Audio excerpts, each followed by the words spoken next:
Hello and welcome to Caves of God. I'm Yagamoth and, well, this is a relatively complex little game, but I've done one playthrough of it, which honestly just beating the game feels like a real accomplishment. I did that on Rogue mode, which is kind of like traditional roguelikes. If you die, that's it. But simultaneously, this is also the most interesting way for me personally to play. So let me just kind of introduce you to this game real quick. I am by no means an expert, but, well, I will do my best to explain as to what is going on and what I do know. There's also a lot of things I don't know. So let's create a character. And let's just get into this. There's a bunch of options you can choose from. Roleplay allows you to effectively have a save point every time you enter a larger settlement or place like that.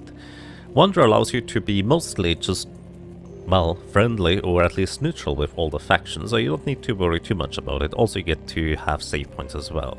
Classic mode just deletes your character if you die, which is what we're gonna pick today. Then there's a few presets as to how you can create your characters. If you don't know what you want to do, you can pick one of the presets for a truekin or a mutated human. We'll get to that in a second. And it's kind of a nice way to get started. The way I personally like to play currently, because that's the only way I've beaten the game so far, is as follows. First of all, the choice between mutated and truekin. Basically, imagine mutated being a humanoid creature that has mutations. Multiple arms, multiple legs, 2 heads, extra sensory overload, whatever you want. Basically, mutations are very fascinating and also quite fun to play and random as to what you may or may not get, depending on loadout, I guess. Truekin, imagine just a cyborg. You can get implants for various enhancements. You can get fists that hit a little bit harder, or you can get digging to be one of your skills that you can improve with. I'm not doing a good job explaining this. Basically, this is a cyborg, this is a mutated humanoid. Let's pick mutated humanoid, and then you basically pick your starting template. There are a variety of things. I'm not going to get into all of those things because I'm just going to pick the Apostle here. And this one gives +2 to ego, we'll get to that. Customs and folklore, intimidate and proselytize as abilities or skills that they start with. Each one of the characters basically has stat bonuses, has skills that they start with, and there's a lot of skills and stat bonuses, but I'll get to that in a moment. Then next up, there are kind of 2 basic types of mutations. There are physical mutations and mental mutations. And effectively, right now at the bottom here, we have 12 points remaining where we can buy mutation points if we were to choose to do so. We can also randomize the selection if we wanted to do that, but I have a very particular build in mind, so I will be choosing things. This list is kind of intimidating, and just reading through it, if you don't know the game too well, it can be both overwhelming and to a large extent you might have just no idea what the heck is going on. So we're just gonna pick a character that I've basically pre-generated, and I'll explain the things that is going on with it first of all. First of all, what I'm gonna do is I'm playing a character that is very, let's put it this way, beguiling, if you will. Effectively, the way I like to call it, it's kind of like a minion build. I befriend allies, and they are gonna be fighting for me, because my character will not be particularly strong in this. So I picked the mental mutation for beguiling. So you may notice, this cost me 5 points, which is the highest, I believe, possible cost that you can possibly have. So it's very expensive to just basically begin your character with beguiling. So I will not be able to do a whole lot else with it, but there's another ability I more or less require, and it's once again another one that costs 5 points, domination. Beguiling allows me to effectively do a mental attack, if you will, and if I succeed, the creature I target with this is going to become my friend. Domination is a mental attack, which, if it succeeds, I take full control over that creature's body for a number of turns, which has various implications. Anyways, these two are kind of like a set. I will get to as to why these two are a set once we get further into it. And further, what I like to pick personally is Mental Mirror as the last one.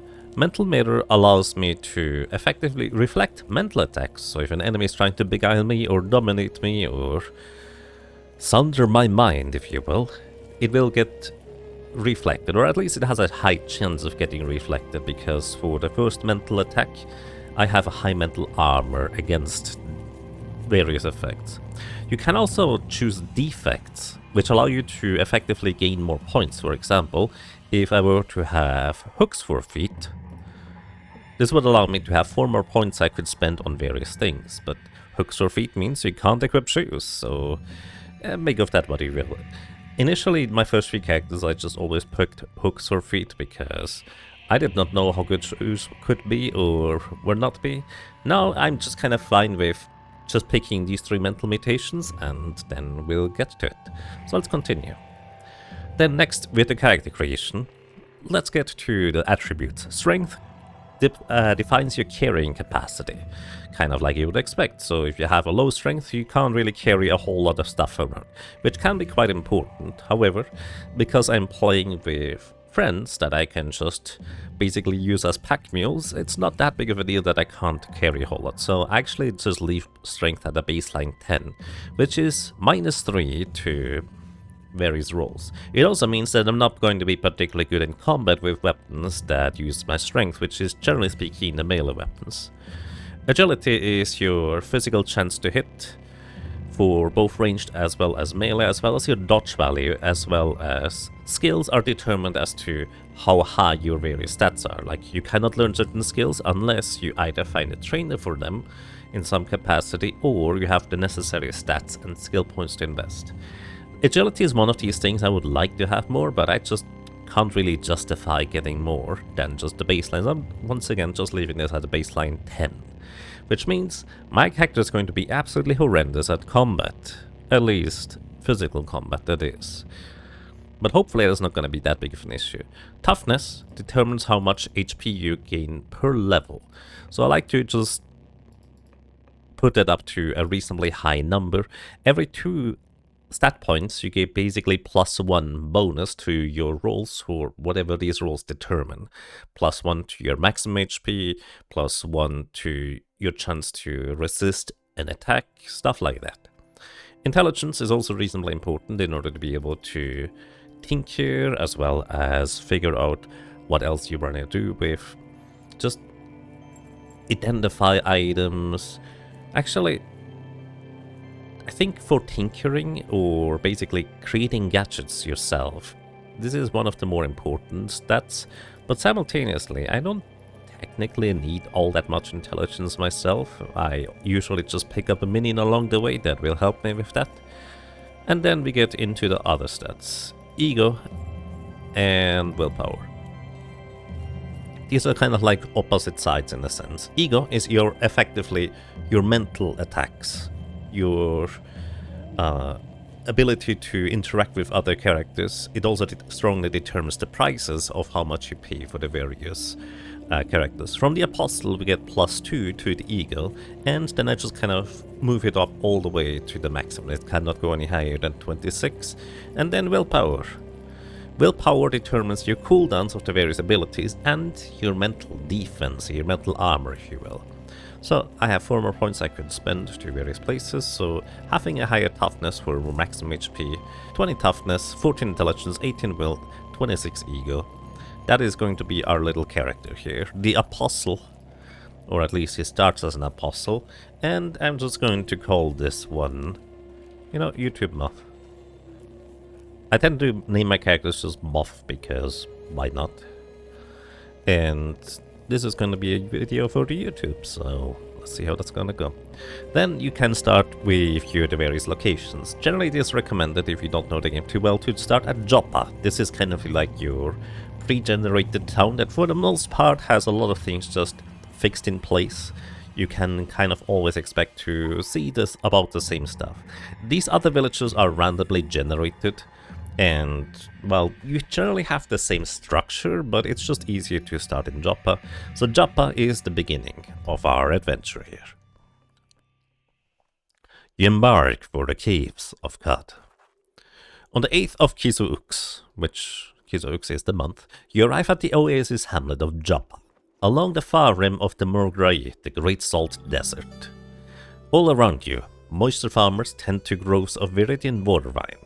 There are huts wrought from rock salt and brine stock. On the horizon, Cut's jungles strangle chrome steeples and rusted archways to the earth. Further and beyond, the fabled spindle rises above the fray and pierces the cloud-ribbon sky. The language in Caves of God is very, very flowery. Also, there's big text just flying across the screen there. This is this guy here. The Watervine Farmer and Mechanimist convert.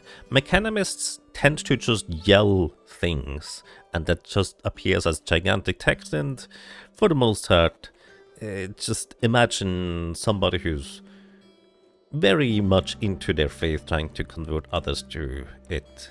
That's the short version. So, this is the game screen. This is our little character. We are playing as YouTube Moth down here. At the bottom we have our abilities that we can use. We can sprint, which allows us to move twice as quick. Dominate creature, as mentioned before, I can literally take over a body of a creature. Intimidate makes enemies or characters flee in terror from the one that intimidates, or at least they have a high chance to. Mental Mirror, once again, this is basically just a passive effect. If somebody attacks me with mental attacks, then there's a high chance it will just rebound back to them. Make camp, we'll get to that, is basically going to be very important to be able to make camp and eat something.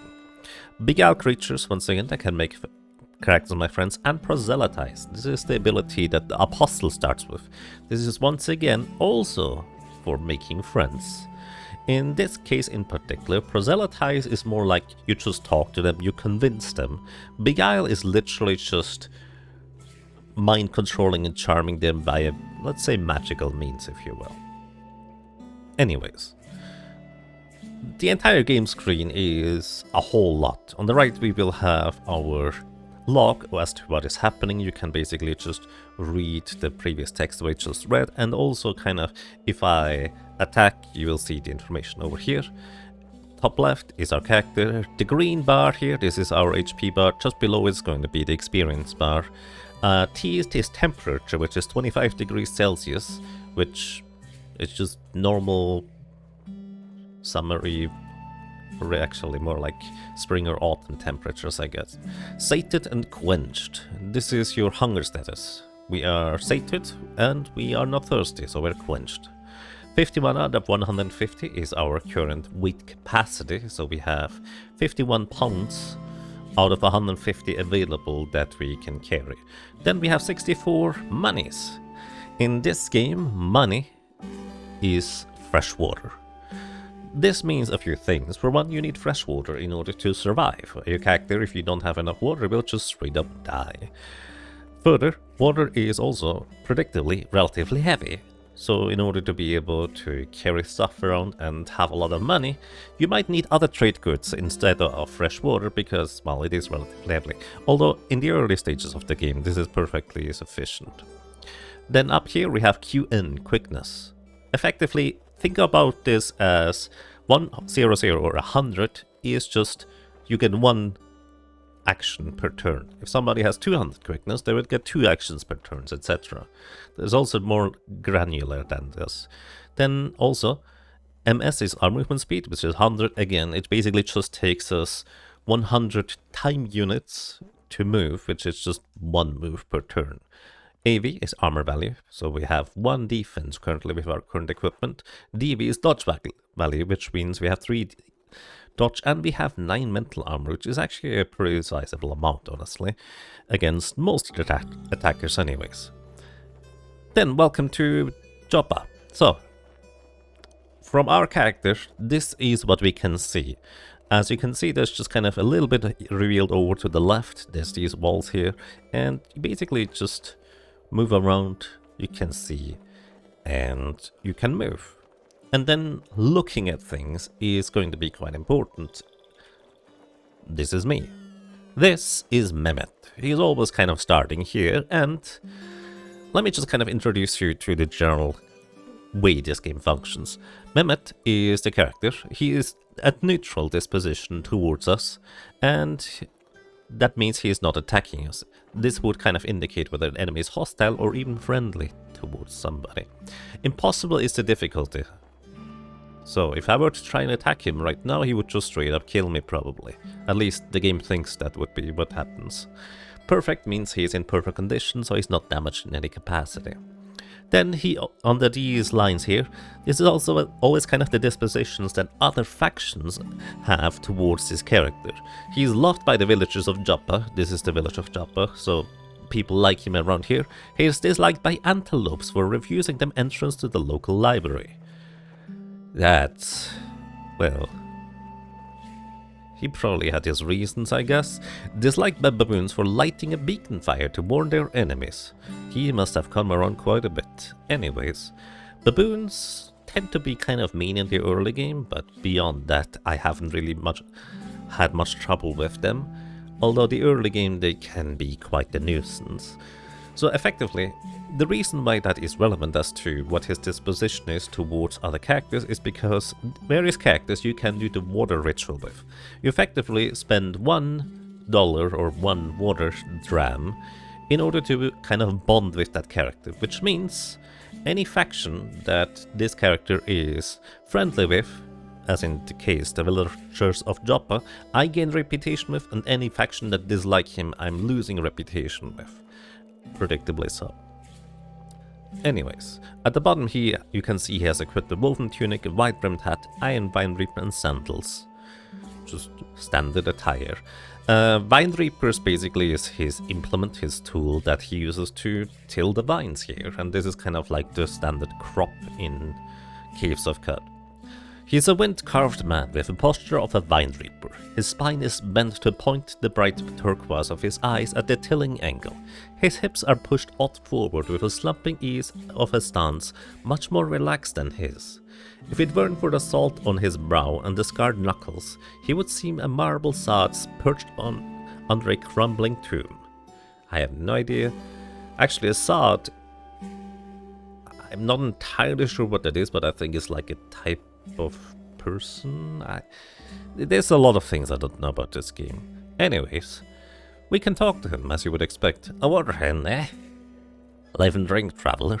Live and drink being the standard demeanor, so to speak, in the Caves of Qud. Live and drink is just like have a nice day and stuff like that.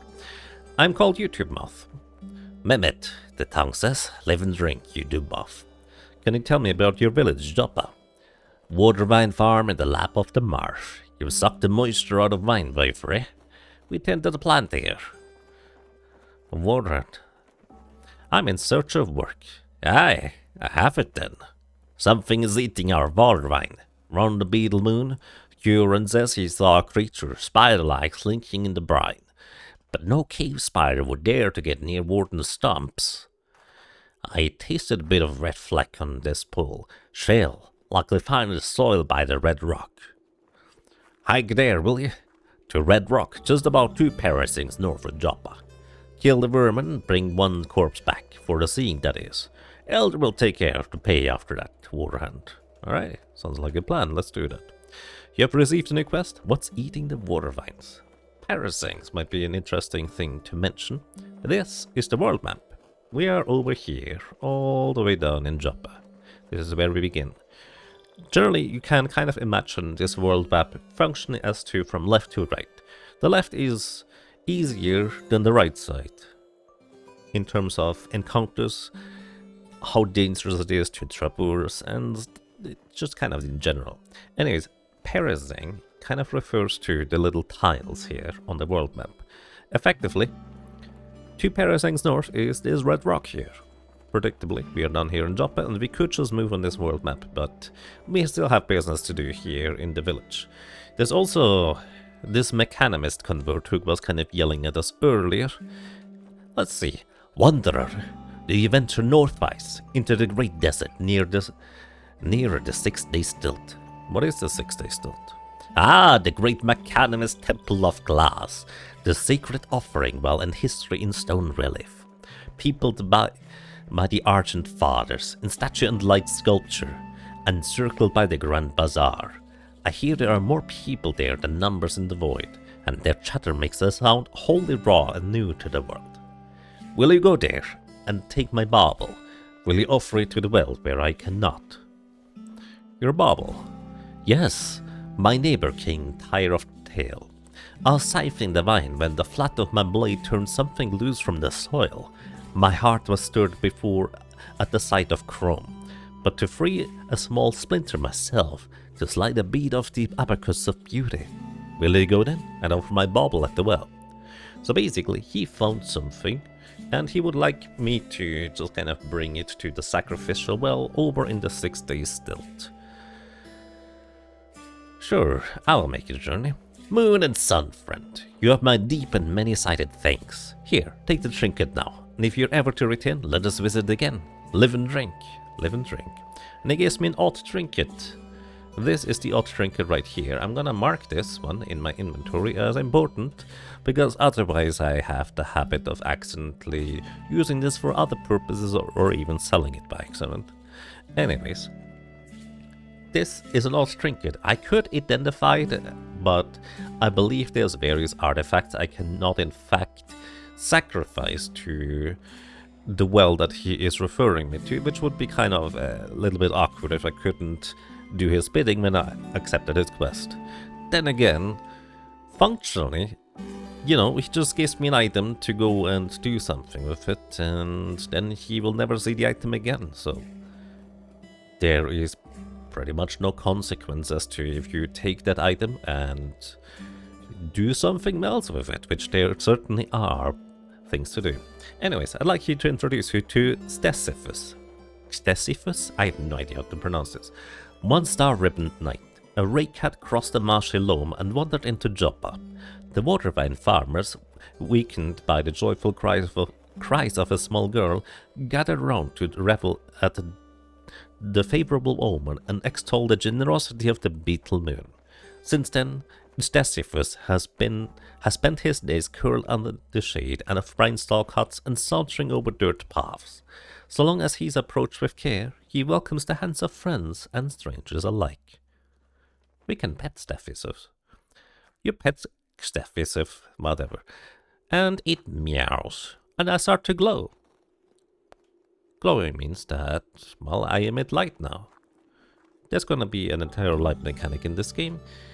We'll get to that. Warden Irame, or Irame, I have no idea how to pronounce this. Big Irame shifts her weight between hind and forelegs. She shakes a storm of rust dander from the tines of her great horns, and she blows a halo of freezing air from her rime-veined hands. Wardens basically just protect the village. That's kind of the short version. And, well, the Fellowship of Warden loves her, admired by the villagers of Joppa for defending their village, and disliked by the village of Temish for burning one of their leaders in effigy, disliked by the village of Bimu for eavesdropping on their secret ceremonies. So, general rule of thumb, if it says villagers, this is one of these randomly generated villages, which usually their reputation, mechanically speaking, is not all that important. So it is perfectly fine if I were to just go ahead and say, hey, your thirst is mine, my water is yours, and do the water ritual. So we gain my increased reputation with the Fellowship of Wardens, which starts at negative 150, so they're just really wary of a random traveler. Normally we would only gain 100 reputation, however, because we are an apostle, we start with a skill that increases that by 25%. So we have now minus 25 reputation with the Wardens, almost at 0, I guess.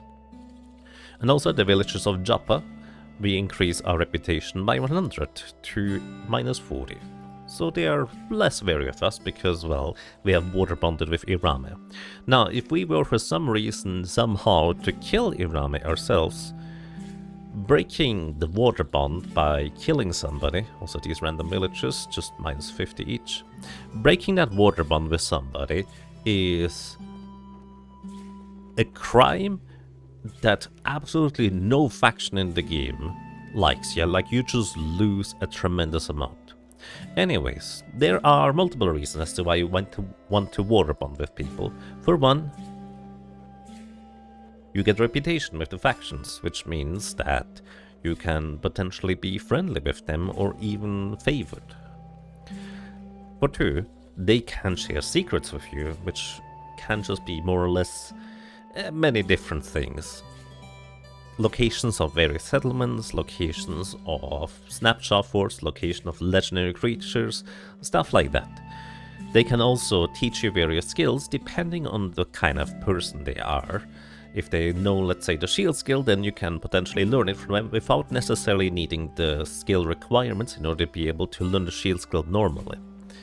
And also, if we get enough reputation with the various characters, we can also ask them to join us to be our friends, which could be quite helpful.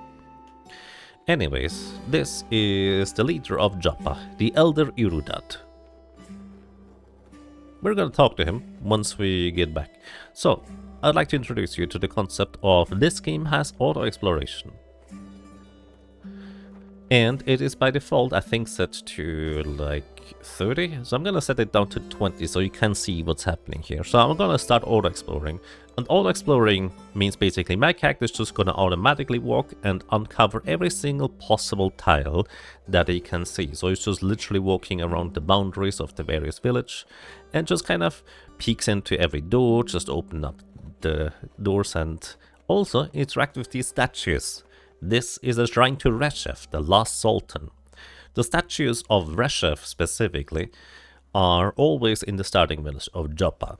It is worth noting that a lot of things in this game are generated, randomized if you will, but Reshef is always the stuff you see here. This will become potentially important later. The shrine depicts a significant event from the life of the ancient sultan, Reshef. In 3 AR, Reshef cleansed the marshlands of the plagues of the Gyre and taught Abram to sow water vine along its fertile tracks. The Gyre, in short, is effectively like the plagues have befallen the land and bad things came from that. And also we automatically note these information into our journal. So if we want to look at this again, well, that's quite helpful. And this is a painted floor cushion. So we can read various histories of occasions, elements, items, just kind of on painted items. In this case, this is a floor cushion. Stuffed with water vine chaff and glow crow feathers, this buttoned pillow lets folk repose with crossed legs. And it's painted. This item is painted with the scene from the life of the ancient Sultan Ba-Rapur. So the name of the ancient sultan is randomly generated. Which one it is, I don't know, but Ba-Rapur is one of the sultans that once existed. Deep in the wilds of Tashan, Ba-Rapur discovered New Sherchapa. There he befriended apes and painted pictures of beasts and monsters with flaming suns. We discovered the location of Tashan, and we note this in our journal for historic sites. Historic sites are effectively very intriguing locations to go and explore because they usually have various artifacts and items that we can figure out.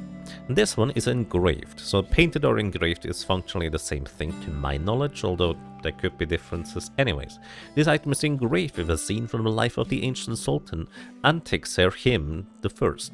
While leading a small army in Sud, Antexer-Him assassinated the Sultan of Qad over an ordinance prohibiting the practice of staining glass. He won and seized the gilded scepter.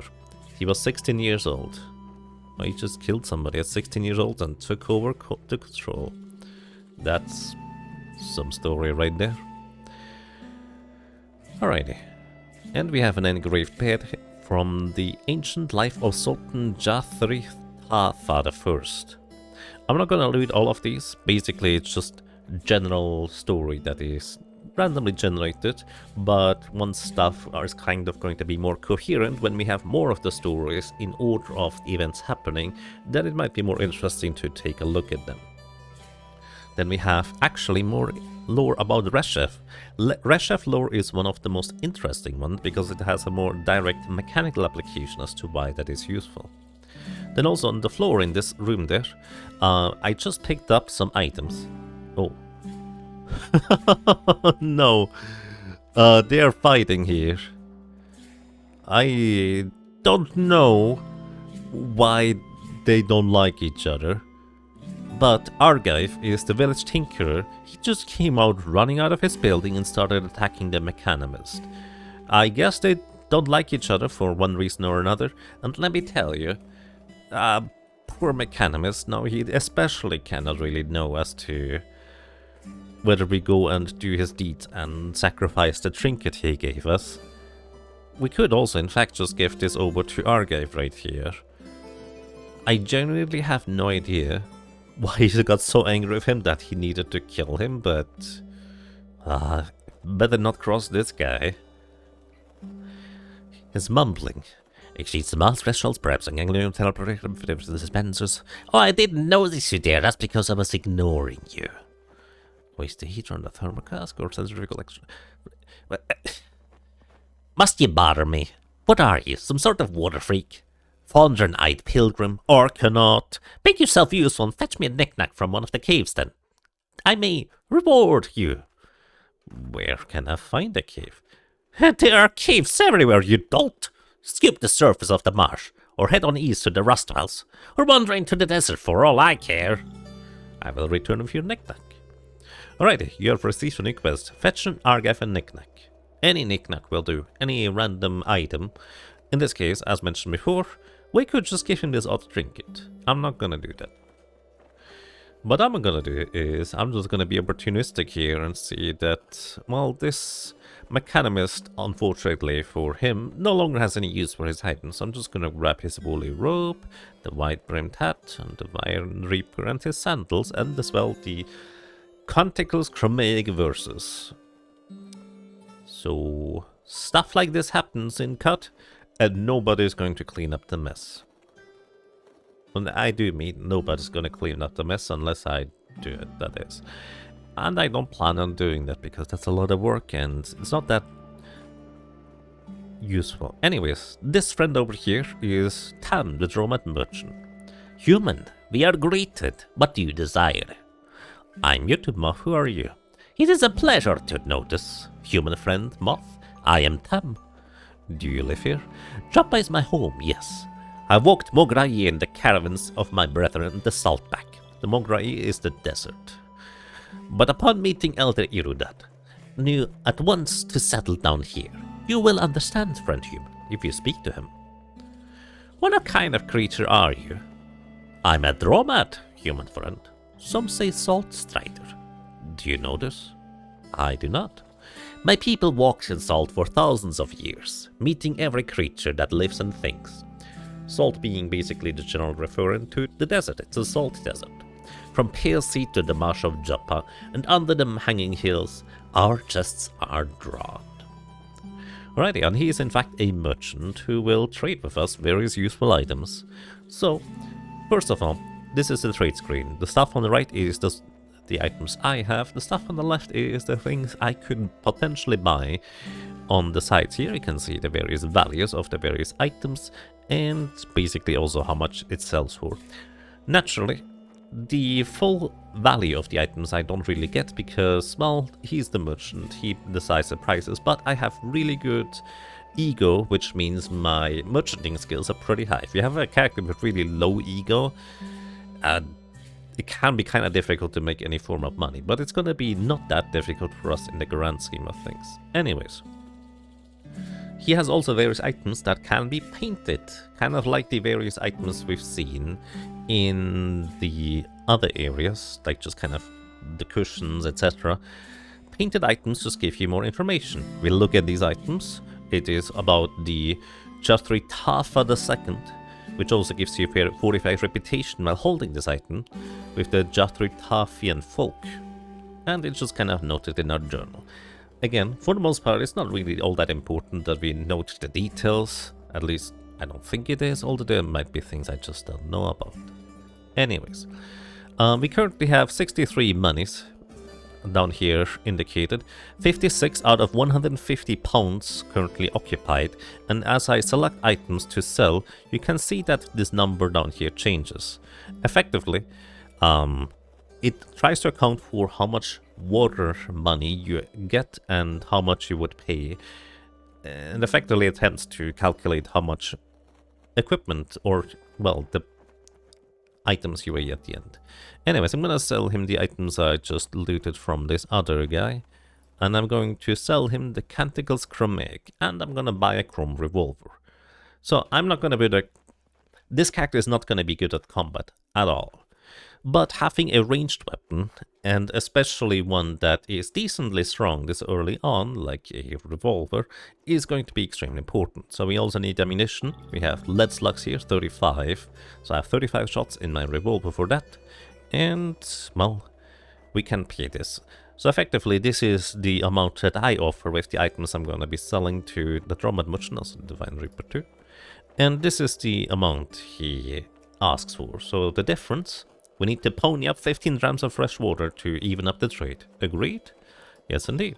So we sell all our items here, and I'm just gonna equip this revolver. This is our equipment screen. This is what we have on the face. This is what is on the head. The Witchwood Wreath basically does nothing functional. It's just the Apostle starts with it. Twigs from the witching tree are paraded and twisted to a garland for Hinson. Then we also have the body, which is just a cloth robe, which gives 1 defense, which really is not a whole lot. These leather moccasins, they functionally do nothing, so I can also just unequip them, and it is not going to make a difference. Anyways, our main hand weapon currently is a staff. You can see 2 parts to this weapon here. Effectively, the arrow with the 1 indicates that it is 1 armor penetrating. You don't need to necessarily worry too much about it, but basically, the higher that arrow 1 is, the more defense you can break through on enemies. Which means, right now we can break through 1 defense. Again, not a whole lot. Basically nothing, because we have such low strength to begin with. And also 1d2 is effectively... 1 2-sided dice is rolled, or, well, a coin flip, that they deal 1 or 2 damage if we do hit. If we penetrate through armor more thoroughly, as in with higher values, you can get multipliers to that 1d2, but, well, basically, higher numbers mean more damage. So we're gonna equip this revolver, which has 7 armor penetration, and as well as 1d6 for a damage roll, so that is really, really strong for this point in the game. Then I'm also gonna check as to whether there's any armor I could buy to have a quick upgrade. The leather armor would give me 1 more defense, which could be very helpful to survive a little bit more at the early stages. He also sells a carbide sword, or longsword, which is a pretty solid weapon for this stage in the game, but I both cannot really afford it, and I'm not good at melee combat at all, so I'm just not gonna worry about that too much. Let's see, if I sell these 2 items, can I buy the leather armor? Yeah, no problem. We can even up the trade with 5 grams of water. And then we go ahead and also equip that. Put that away. Leather armor, 1 more defense. This can make all the difference whether you survive or, well, not. Anyways, let us head over to the overworld. So the way you navigate this game is I use numpad. And there's a lot of keyboard inputs and commands that you can just memorize and work with. So in order to go to the overworld map, I press the minus button on the numpad, top right button, and here we are on the overworld map, effectively zooming out of the area. Then we want to go, once again, we are over here, we're in Joppa, we want to go to the Red Rock, so we just move north. And we are immediately lost. So, because I don't have any wayfaring skills or a mind's compass, there is, like, I think a 10-20% chance that we just get lost, which means we need to regain our bearings by exploring our surroundings. And it's sometimes kind of funny where I just might get lost literally right outside of Joppa because I just took 1 step.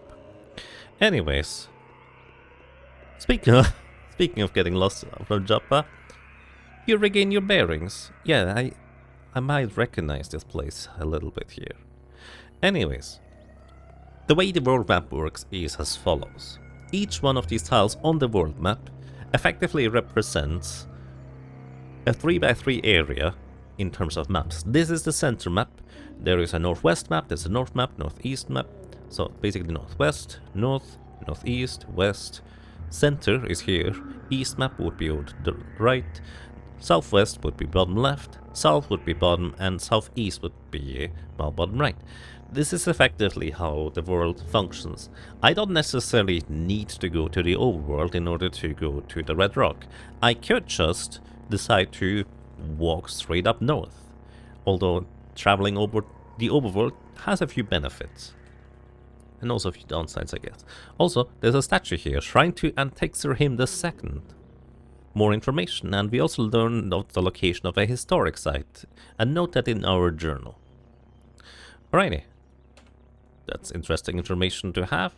So, historic sites. You might be kind of having trouble making sense of this world map. Don't worry, that is perfectly normal. And let me just kind of indicate a few things. There's this little triangle in the top right of certain tiles, like this one, for example. This is effectively something we have a journal note about. In this case, this is the jeweler home, Shamor, that we have noted in our journal earlier. And there's also others, and I have no idea what the others are, but what we can do is we can go into our journal and just note these historic sites. One is Shamor, and one is Tashan. Tashan is all the way over there, that is.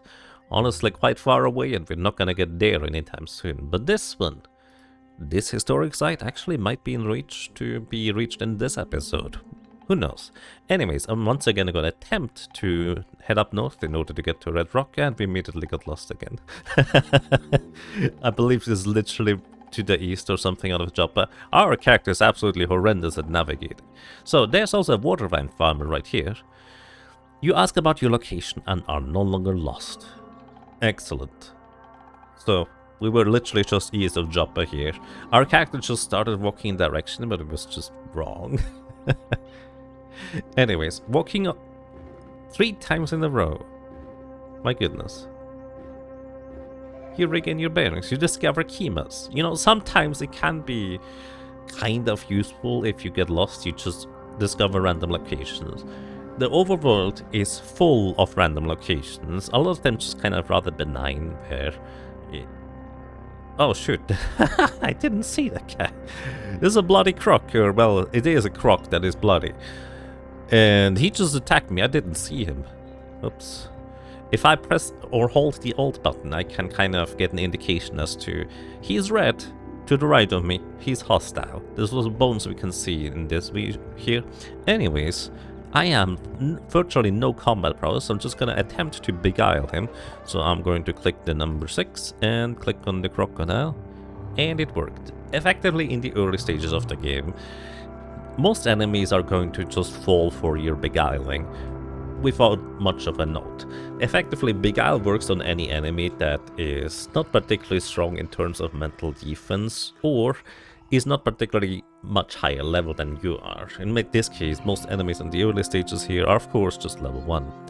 Then we just rest until we are fully healed. This is kind of like a specific button that I press in order to fully heal. I rebound it to be page down because the normal button actually means microphone and OBS, so I can't use that on. Anyways, this is my friend now. The bloody croc. He's beguiled. Beguiled is also a status effect that you can see here, and effectively means that he gains a little bit of extra HP. I believe if we go into the attributes and powers and read beguiling, we can actually check as to what it is. So, beguiled creatures gain +5 bonus hit points, and effectively the higher the mutation rank is, the more bonus hit points they gain if they are beguiled. So he has 5 more HP than he would normally have. Now let me just kind of demonstrate as to how my character works. This is my friend now. He's literally just kind of moving along as I move. And I can talk to him, I can trade him things over in order to carry, and for example, he can equip the cloth robe. It's a crocodile, how is he equipping a cloth robe? I don't know, it has a body and it just equips it.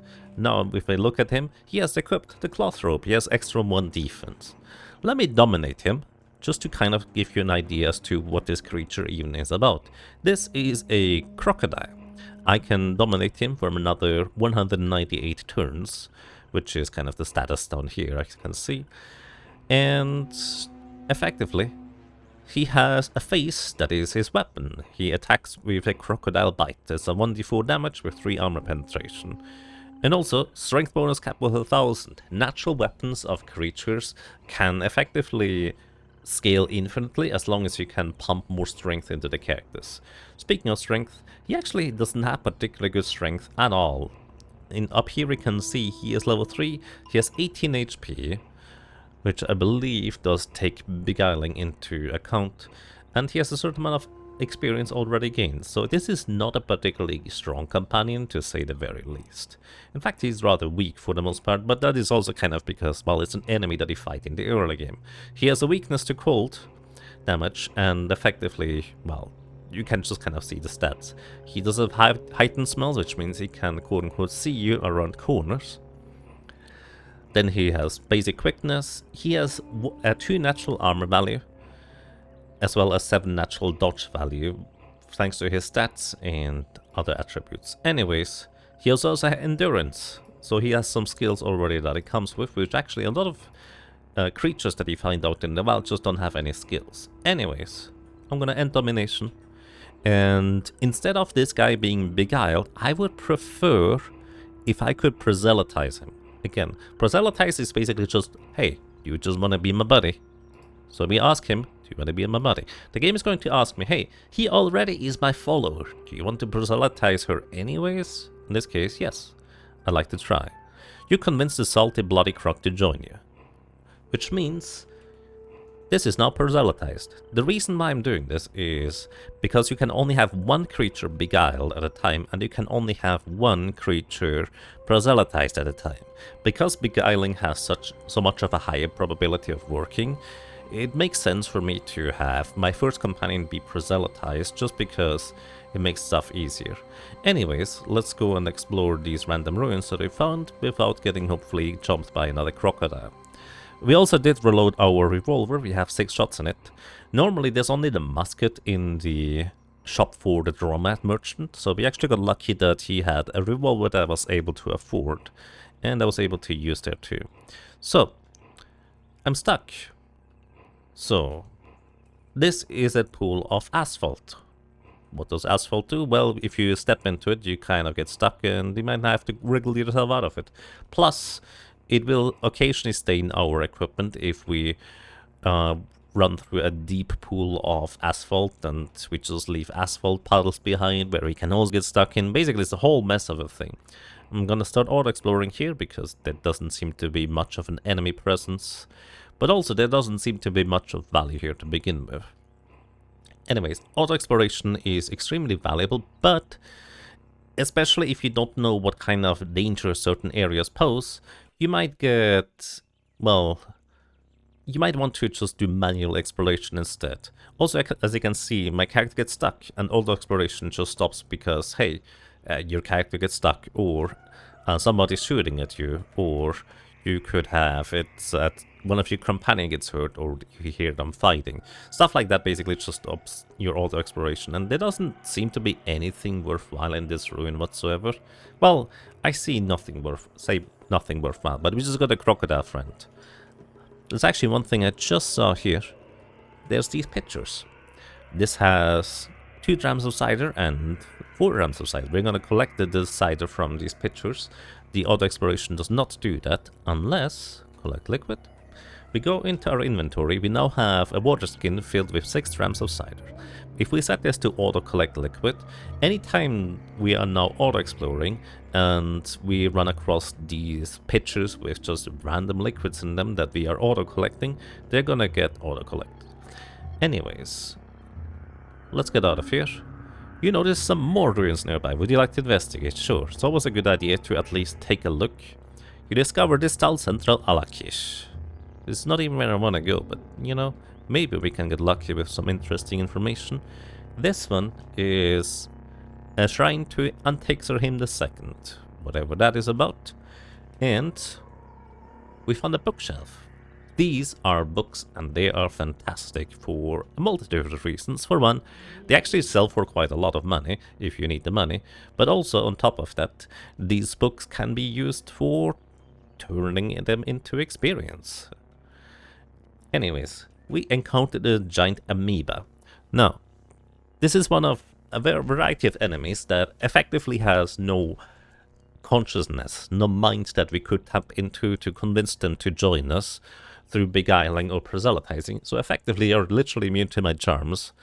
And they are an early game enemy, but I have absolutely no combat prowess whatsoever, so I'm just gonna try and shoot them with a revolver. And it didn't work. The amoeba came up and just whacked me once, and dealt 2 damage to me. But also, my friend here is now immediately engaged into combat with it. So what I can do is I can just walk around, walk away, take another step. As you can see, my character gets a little bit injured here. The yellow indicates injury. And my crocodile is just gonna hunt down the jelly. I'm just gonna keep trying to walk away in a circle. On this gel here, it's not dangerous, normally anyways. It's not that strong, but we are literally level 1. I shoot it with a revolver, it dies, and there's just slime everywhere. Slime means you can slip, which means the game can randomly decide to move you onto another tile. It's kind of a mess. You can get slime state equipment, which, you know, everything is slippery, which just sounds like a horrible time to me, but what do you know, sometimes you can't avoid it, especially since there seems to be like a slime bog of sorts around here. And we're just kind of exploring these ancient ruins. We already found some book in bookshelves, which I think is already quite worthwhile. A big reason as to why you may want to explore these historic sites, as long as you can reasonably survive them, let's put it this way. What I should also do is I should reload my revolver with R right there. Otherwise I'm not gonna have enough bullets in for a potential next encounter. Alrighty, there does not also not seem to be anything in particular here. We can check whether there's any particular points of interest. There's not really, so let's get back to the overworld. We accidentally walked south with our character because we keep getting lost. Let's try again, and we got lost again. My goodness. Okay, this is very interesting now. So, a few things to note. We are done here. Basically, whenever you enter a new screen, you pretty much always start in the central south. Which means I can just take one step south and I'm in the bottom screen just below this. This is a snapjaw, kind of like your kobold gnoll kind of creature. And this is a hunter in particular, which means he is going to use ranged attacks on me. I don't have much health, and even these ranged attacks, while they're not terribly strong, can be quite dangerous, especially if they get a high roll or critical hit or anything like that. Worth noting, there is another snapjaw hunter all the way over here, but I believe as long as enemies are far enough away, they will not usually get into combat with us. There's also these fishies around here. These are glowfish. Luminescent like flit beneath water surface. They are just fish that glow. We could attack them, but they are not intrinsically hostile. You can, however, on some characters, you might require a level or 2 in order to survive the early stages of the game, so that's not a bad idea. Anyways, I'm taking a step closer towards this snapjaw hunter. He just shot me, predictably so, and I'm going to try and beguile him. And there we go. He is now my friend, and he just killed his previous friend, which was just a regular old snapjaw. Snapjaw scavengers are kind of really weak. This guy had a club, and people are just shooting arrows at me.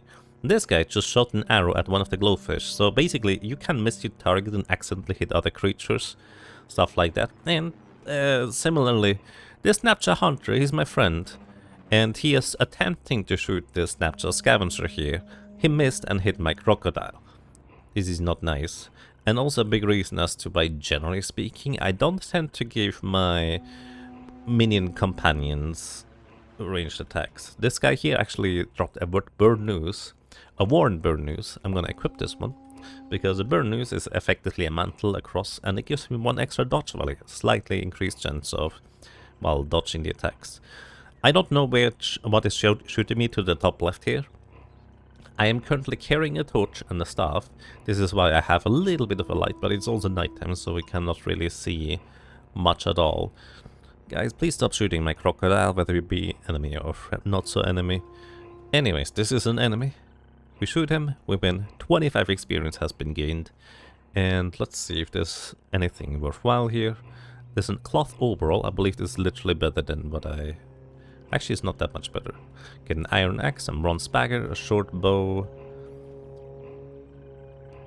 And I just pick up most of the things because, well, I can. Also, something else was shot over here. Oh, there's more of these snapshots. These snapshots only have 3 HP. They're literally your early game vermin, if you will. Even my character that does not really have any combat prowess can take out 1 or 2 of them at a time. Pick up some iron swords, and we also find a few interesting things here. There's a lacquered 200 steel longsword. Lacquered effectively means that this item cannot rust, which is relevant for some parts of the game. There's also a small turquoise tube. This effectively is an injector, so we can try to examine it. So let's attempt this. We successfully examined this as a salve injector. Salve injectors are effectively heal over time. However, they can backfire because we are a mutant, but the chance of that happening is not particularly high. They are usually reasonably reliable. Anyways, this is a really nice heal and a bit of safety to have. Then the leather cloak, which is once again an overcoat, and I'm just gonna give this stuff to my Snapshot Hunter buddy, because he is just gonna equip whatever he thinks is the strongest equipment stuff. And I just kind of like loading up my early game minions with items that they may or may not be able to equip. And he just equipped probably the 200 sword. Let's see, yeah, he equipped the lacquered 200 steel longsword, because that's actually a pretty decent weapon this early on. And I'm just getting attacked by little snapjaws. Oh, there are some leather crocassins. They give 1 defense. I would like gonna equip these guys. And now I'm just gonna wait. Or I would like to wait. But the game tells me that there's a snapshot hunter all the way to the right that literally does not notice me, but which refrains me from resting until heal.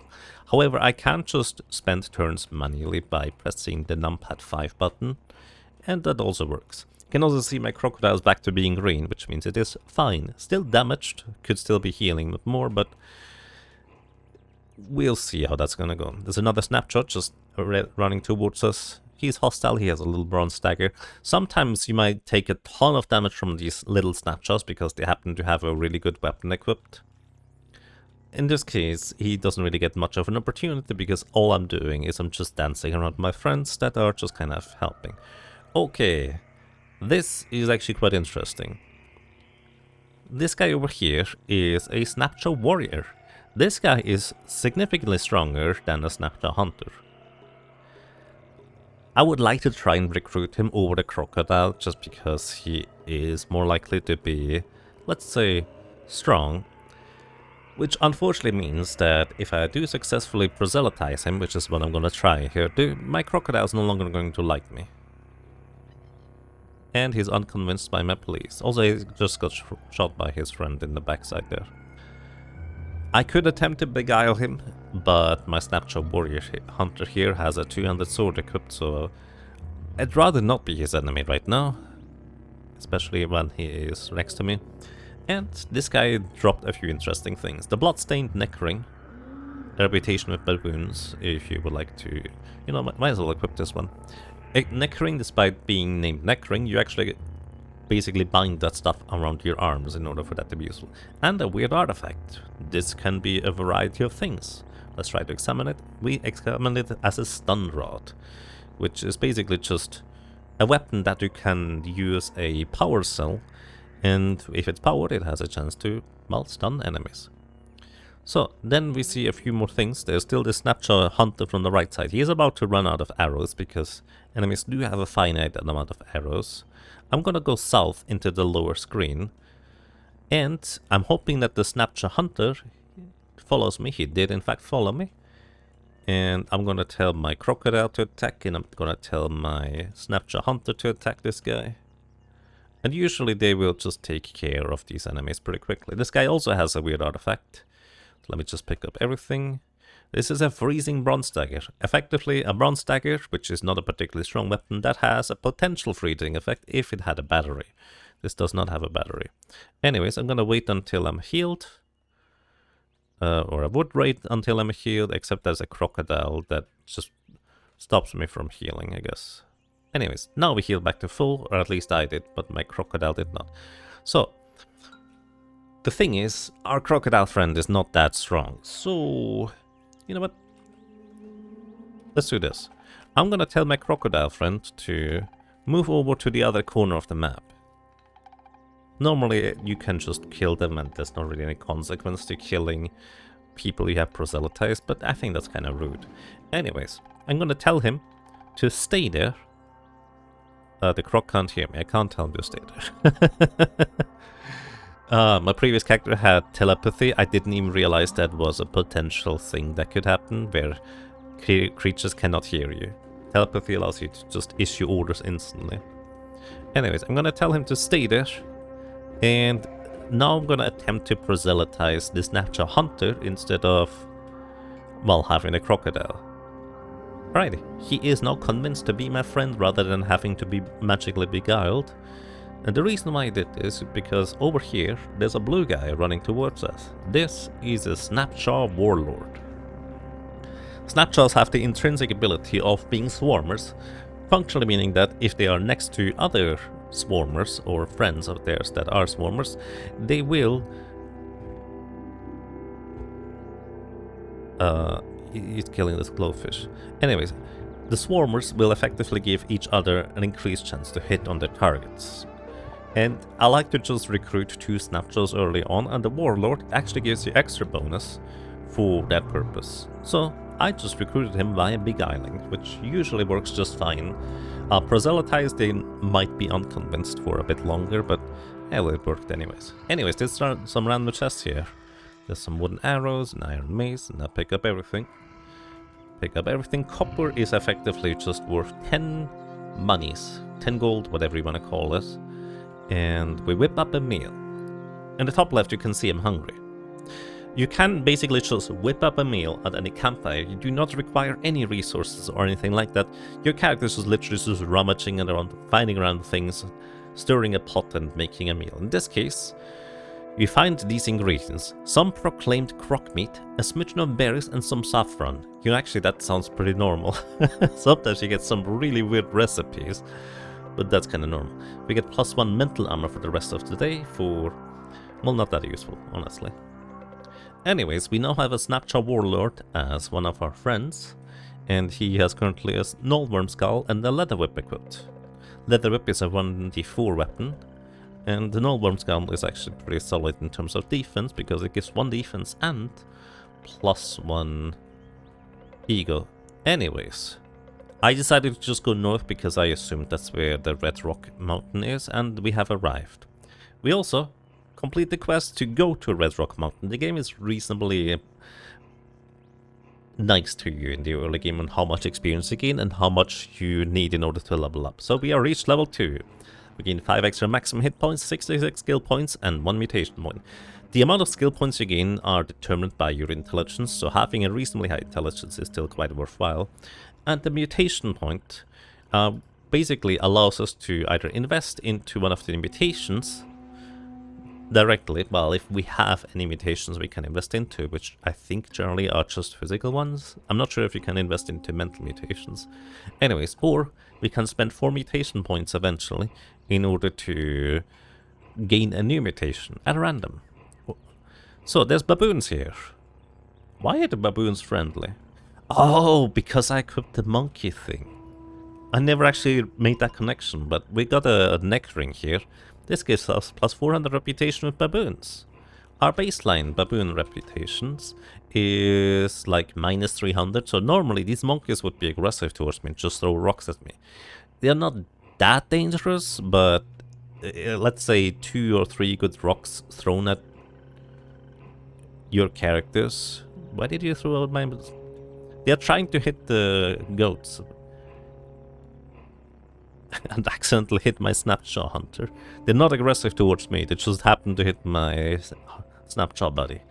Anyways, these rocks, not usually dangerous, but 1 or 2 good critical hits on a low HP character can be rather dangerous. I'm lost.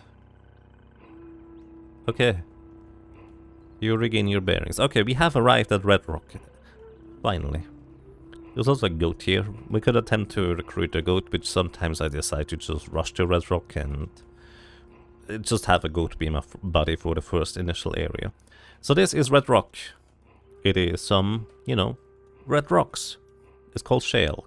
Shale is not a particularly durable kind of material, so if you have a pickaxe you can dig through it relatively easily. And here are the stairs down. Our objective is to find the pest that is currently eating the water vines, and we will find that pest down here. Alrighty, welcome to the underground. We just went down some stairs. We are now in one stratum deep. This is effectively one floor layer, if you will. There's a dreadroot here. Dreadroot is just kind of a random plant that it doesn't deal any damage to you, but if you go near it, there is a chance that it's just going to scare your character and make him uncontrollably run away from it. So I like to just bonk these plants so they, you know, don't do that. Sometimes I even get items from them, like as redroot tubers. Anyways, here we have Jilted Lover. Murderous cherry mottled with thorns reach for the warmth of a body. They hug the air in desperation. This guy is gonna hug you to death. Anyways, that is very unpleasant for me. And what I can do here is actually quite simple. I can wait until my snapshot buddies eventually catch up. Snapshot buddy, please move here. There we go. I can swap places with him. I tell him to take one step to the left. And then he's gonna get attacked by the Jilted Lover instead of me. And he almost died because he has like 5 HP or something. He's now wounded. Oh, and I got spooked by the dreadroot. Anyways, those Jilted Lovers, not that dangerous, but since I have functionally no real combat capability, it can be quite tricky. This is just some random brackish water. We can actually use this in order to clean our items if it's bloody or acidic or swampy. We can even clean the items of our allies if they happen to be, you know, dirty for some description. For the most part, being dirty doesn't really do that much, but it can have some negative effects. Anyways. Friends, are you coming along? So, alright, the Jilted Lover just critically hit me for 2 damage, it's not that much. I need to grab me, which means I would need to succeed on a strength save in order to be able to walk away from it again. I have no strength, but the Jilted Lover also doesn't have that much. My goodness. HP. It just hit me real hard. Like 4 times in a row or something. Did it stun me? Like the Zappy Jilted Lover hit me once, twice, 3 times for 4 damage. And then also inflicted bleeding status. How did it deal that much damage that quickly? Anyways, I'm gonna eat a Witchwood Bark, which is an instant heal item and also heals over time, but it has a high chance of confusing me. Satan quenches basically because it's also considered food item. Anyways, it didn't confuse me, and I just healed up a good chunk.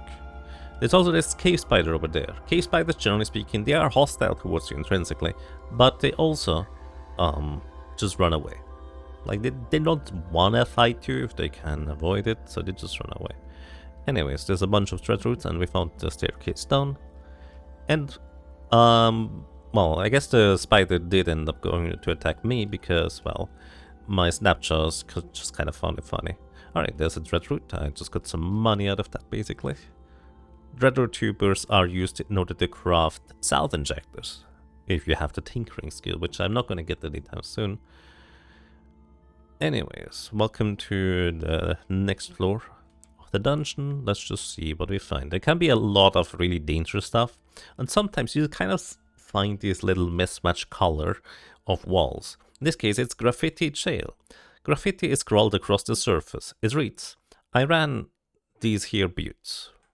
Usually just randomly created. Sometimes can actually also give you a story and lore about Reshev. Anyways, let me introduce you to my other ability, Dominate Creature.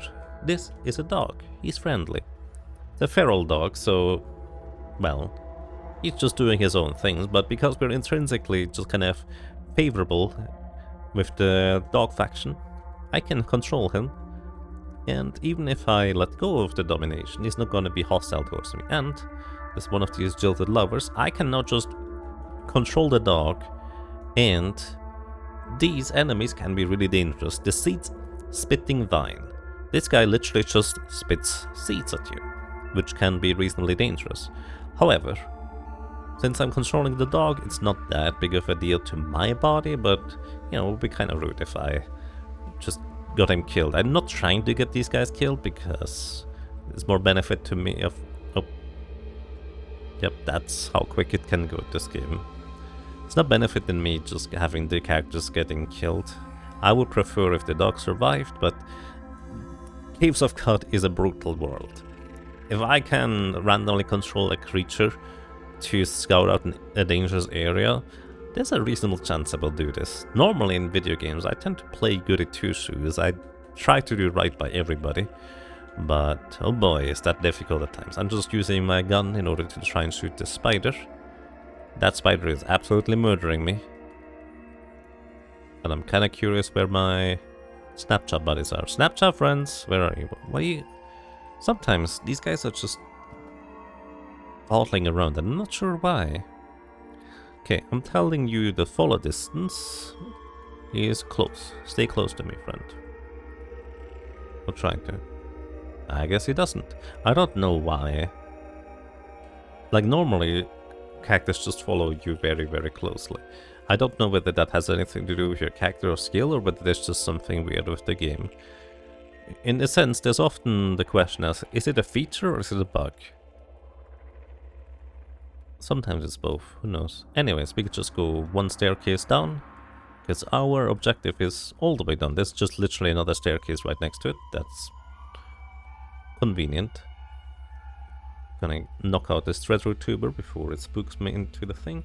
I'm gonna tell my Snapchat Warlord friend here to attack the Jilted Lover, because he easily survives it and he also easily knocks it down. And we have arrived. You have finished the step. Find the vermin of the quest and what's eating the water vines. Basically, we found the vermin. What is it? This thing. A wet, defanged Gershling. Star Orchid saliva pools in the cavities where its fangs used to be and drips onto pallet-like things. It shudders in the capture of some pristine ecstasy lost to space and time, and it lets out a proud and piercing whine. So this creature is actually reasonably dangerous. I'm gonna immediately tell my Snapchat Hunter to attack it, and I'm gonna tell my Snapchat Warlord to immediately attack it. Because I'd like to not be in melee combat with this thing. And they are just kind of nuking this reasonably effectively.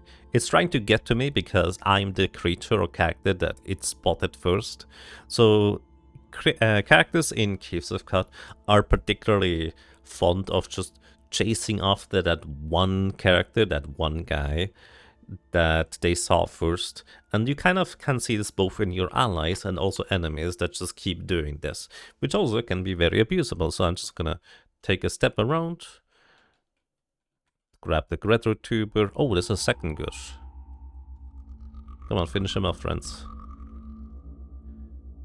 I took one hit for 10 damage right there. That's a lot of damage.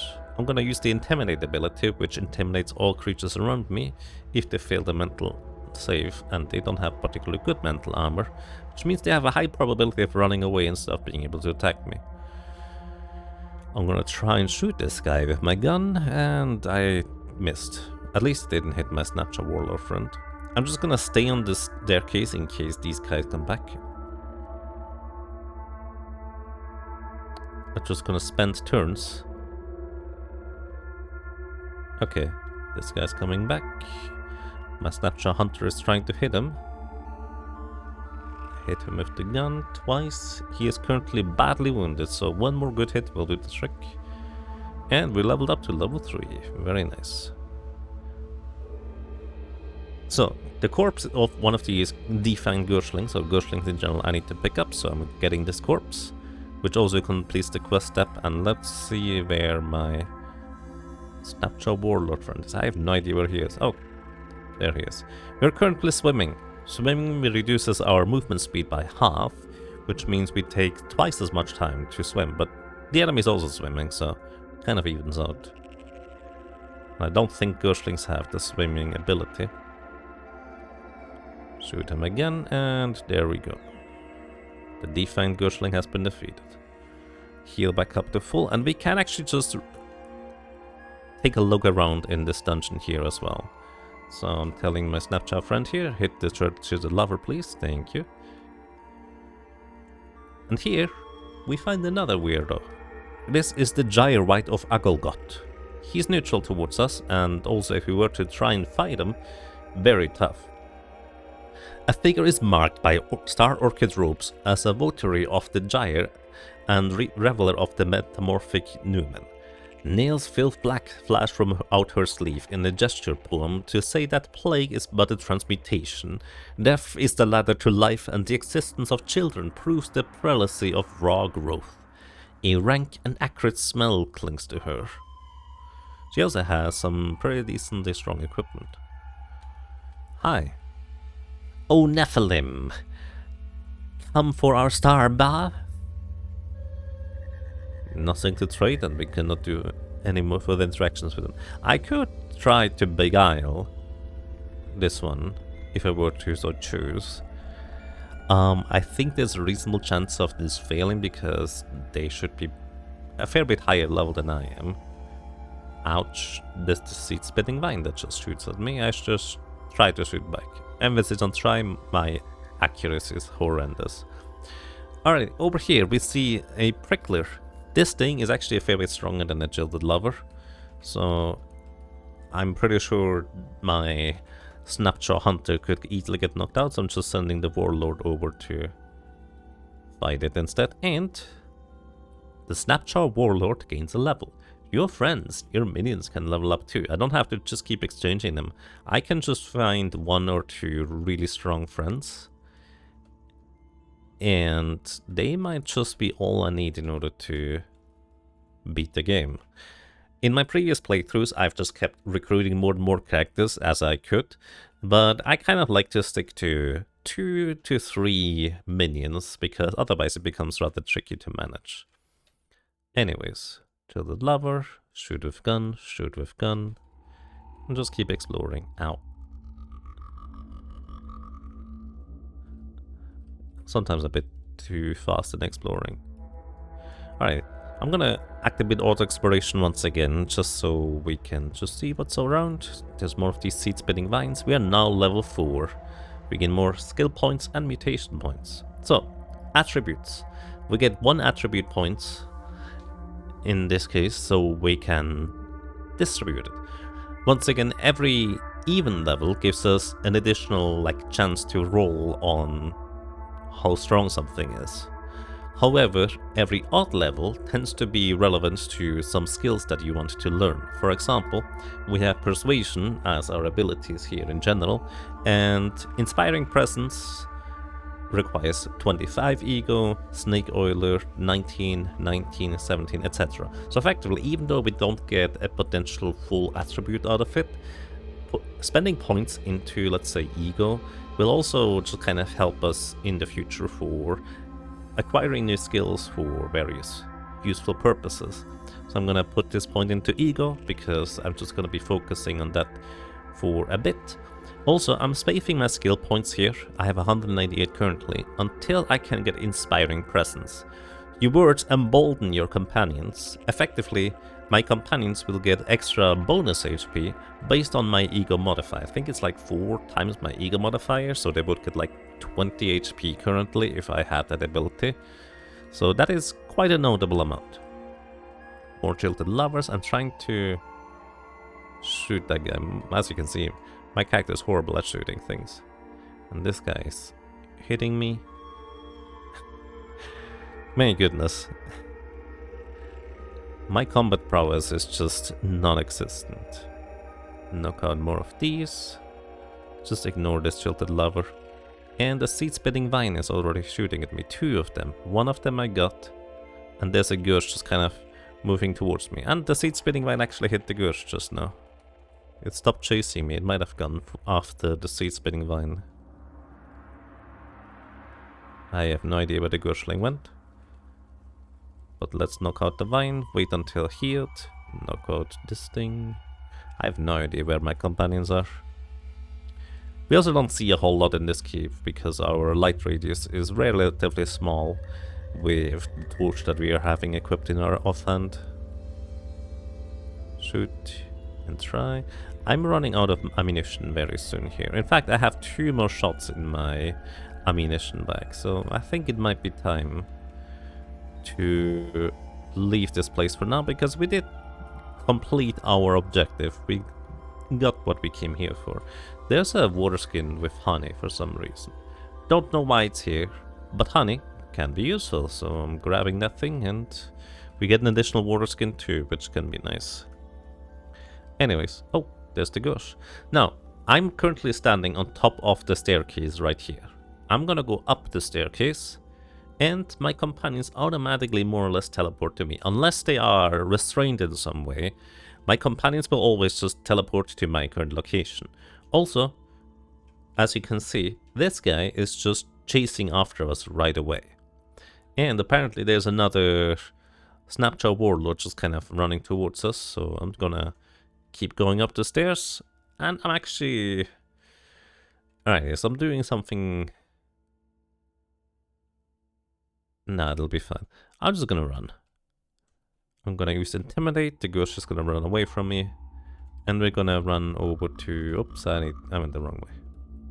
Gonna run to the exit, but I think that is literally where the Ghostling just went. I went the wrong way. So you please attack this guy. The Ghostling, by the way, is not attacking my Snapjaw Hunter because I am the target. The Ghostling is trying to get to me, but the Snapjaw Hunter is in the way. And I guess the AI doesn't really know how to handle this. We got 90 experience for 1 more of these guys knocked out. And this guy just donated some bronze axe, leather moccasins to us. Let's go back upstairs. You can also press the minus button in order for the game to ask, would you like to walk to the nearest stairway up? Yes. So, we're just automatically walking to the stairway up, and we are back at the surface. You can see we are once again hungry, so I'm going to make camp. Whip up a random meal. You gather whatever you can find for your meal. A thorn from a jilted lover, a sprinkle of coppered dogthorn, a notable diaphanous wing, and a salvaged boar tooth. You toss them in the pot and stir. Again, that sounds almost normal. And we didn't get lost along the way. My goodness. Fantastic. We have returned, and we have the Ghostling corpse. Live and drink, moth. Any news from the Red Rock? Yes, I found the vermin and bits of gnawed water vine. I carry 1 corpse with me. Oh? Oh. Don't like the look of that thing. Best bring it to the Elder. Hot sun northwest up the path. As you say. Alright, let's go to the Elder Irudat right here. Hello, friend. Friend? Elder Irudat smiles. Live and drink, come in, and come sit, neath the cool shade. Cross the pillar there and welcome, Jujapa. You may drink of our fresh water too, and quench your thirst. I came back from the rock with the corpse of a pale spiderling, Elder. Would you examine it? This? Oh.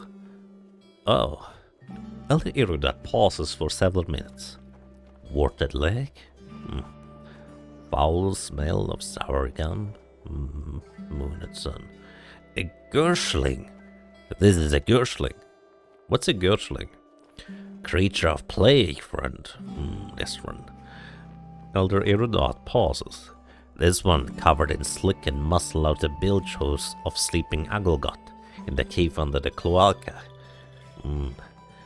But here, Ghostling this far west, there must be hundreds for one to reach. Does the gyre widen again? The gyre? Plagues of our great-grandsires many times over. Salt, darkness, Svarnum frog, Ghostling. Friend, do not like to sour the air with the harsh word, but this tiding bites my liver like acid. Must ask Nima for an elixir of yuckweed.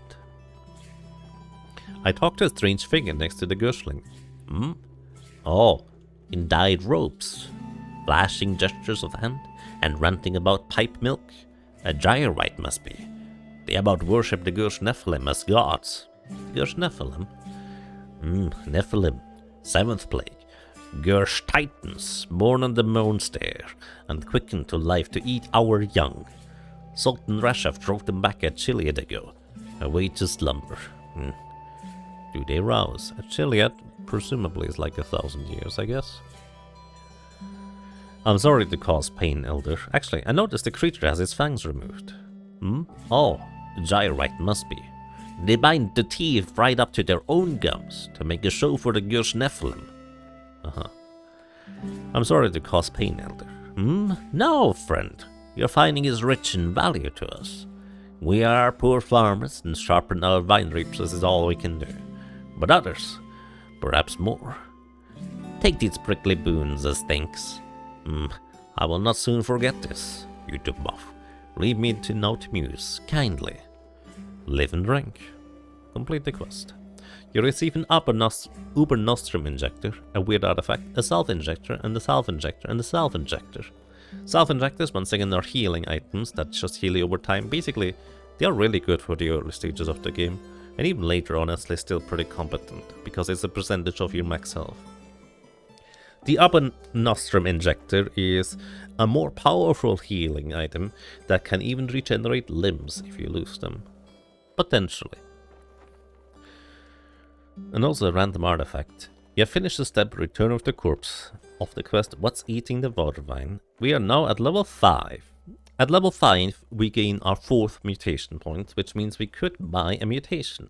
And the game also kindly asks us, your genome enters an excited state. Would you like to spend 4 mutation points to buy a mutation before rapidly mutating? So the excited state is every like 5, 15, 25, 35 levels if I'm not mistaken, and you can advance a physical mutations by 3 stages if you have one. We don't actually currently have a physical mutation, so yes, I would like to spend my points before that. Let's see, what can we get? Oh, okay, this is both good and bad. This is great because light manipulation is a fantastic mutation. The bad part is this is not a physical mutation. Actually, none of these are. All of these are mental mutations, which means we actually do not get the +3 to a physical mutation. However, as I mentioned many times before, we are horrible at combat, but light manipulation actually is one of the best means of combat for us in the near future, so I will be picking this. The other mutations we could pick would be burgeoning. You cause plants to spontaneously grow in a nearby area, hindering your enemies. Honestly, calling it hindering your enemies is just kind of underselling this ability. Use plant or sprout plants that are potentially extremely devastating. So it is quite a potentially also dangerous abilities, because some of the plants can just straight up explode on enemies, so you might want to use this with care. But this is not just hindering, this is genuinely a very potent ability. Force Bubble basically gives you a little shield in a 3x3 field around you, which has various uses. Mostly if enemies try to shoot at you, it's really nice to have as defense. But light manipulation, you manipulate light to your advantage. You produce ambient light within a radius of 4, which means we actually no longer will need a torch.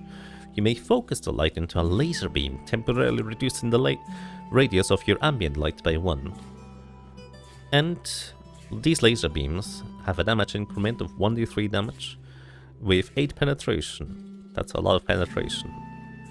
Penetration basically being the concept of enemies have defenses, and the more you roll higher than the defenses, you get effectively multipliers on the damage. So we only have 1, 2, 3 damage baseline, but if we overpower the enemy's armor by 5, then that means whatever we roll here is multiplied by 5 and such. Also a 13% chance to reflect light-based damage, specifically if an enemy has light manipulation and shoots lasers at us. I gain light manipulation. We gain the active ability Lace, and we have you have no physical mutations to rapidly advance, which is a shame. And you swell with inspiration to name your Uber Nostrum Injector. Do you wish to? The thing that we literally just received? Basically, this has no functional purpose. And generally speaking, I actually like to not name my items because it just confuses me as to what these things are. So no, I'm not going to name a random injector I just got from the Elder as a reward for his quest. Anyways, use 12 inspiration to name your leather armor. Do you wish to? Sure, let me just show you how this works. Basically, we can name it based on its qualities, or choose a random name from my culture of my character. So, name it based on its qualities, which usually will reflect the area you're currently in. And it's basically the jeweled mail of Joppa, is what its name is. Then we can also choose a scheme as to how the colors are supposed to look. I'm just gonna go bland, and it's still only a white armor, so the jeweled mail of Joppa. We also gain 200 extra reputation with the villagers of Joppa, and the Snapcha Warlord as well as the Snapcha Hunter, both have just gained a level. I will likely not keep these two around for, well, a huge long time, but they're gonna be still helpful for a while. Until I find a legendary friend. Speaking of legendary friend, this is the Elder Irudat, loved by the villagers of Joppa, hated by the villagers of Shunepe for ruining the festival of Ityura Ux, whatever that means, and hated by the villagers of Dorkata for lighting a beacon fire to warn their enemies. Anyways, I would like to water bond with you, because I don't know whether we're ever going to encounter these two random villages, so it might just not matter that they don't like us much, but Joppa here is a nice village, and being water bonded with the Elder here gives us the ability to request, hey, could you teach me your ways? We can learn Harvestry. Harvestry is a skill that I think only costs you like 25 or 50 skill points, so it's really cheap normally, but we can just pay with reputation in order to be taught on how to use Harvestry, which means we will be able to harvest various wild plants in the vicinity. So I'm gonna learn this. Effectively, once again, you pay with reputation, so our reputation with the villagers of Joppa decreases by 50, but we learn Harvestry and we can now harvest plants. We can also share secrets with the villagers of Joppa, and basically different factions care about different talks about various things. We can tell them of the location of a distal central Alakish, we can tell him about the location of Kimas, and basically both of these give me extra 50 reputation. You can get a maximum of plus 100 reputation by sharing secrets, and you can also receive secrets. Alternatively, we could also learn how to cook certain recipes. The apple mats is the recipe of Joppa, and worth noting, something I didn't realize, there's these stoves around the clay oven, and we can cook and eat the fresh apple mats, so we can actually see what kind of effect this recipe has. So if we eat the meal, we get plus 14% natural healing rate, and we thirst at half the rate, so we use half as much water, which can be quite nice. Anyways. Oh, somebody I've actually ever talked to. This one is Nimaruda. She kind of looks like a flower plant almost. And basically, she is the local apothecary. She sells witchwood bark, which, well, we ate one earlier in order to survive. So I'm actually gonna just buy this one off of her, because having more witchwood bark is useful. I'm gonna sell her the dreadroot tuber, because I don't really have much of a use for it myself. Sell all the other things I don't necessarily need. And then we head over to our Dromad merchant. See whether we have any more ranged ammunition, because we are fresh out of ammunition. And he has not restocked his inventory yet, despite us getting lost for quite a long time in the various depths of the world, let's put it this way. Anyways, however, what we did find is, let's head over to Argive. What we did find is some interesting trinkets that he would be interested in, because we are supposed to fetch him a knick-knack. So, here is your knick-knack. We give him an artifact, we give him the freezing bronze dragger. He gives us 75 experience in turn. You're a useful one. After all, go fetch me another. If I must. And we already have another. Here is your knick-knack. And we give him the stun rod. Alrighty. You have completed the fetch quest. Fetch Argive another knick-knack. Impressive, you.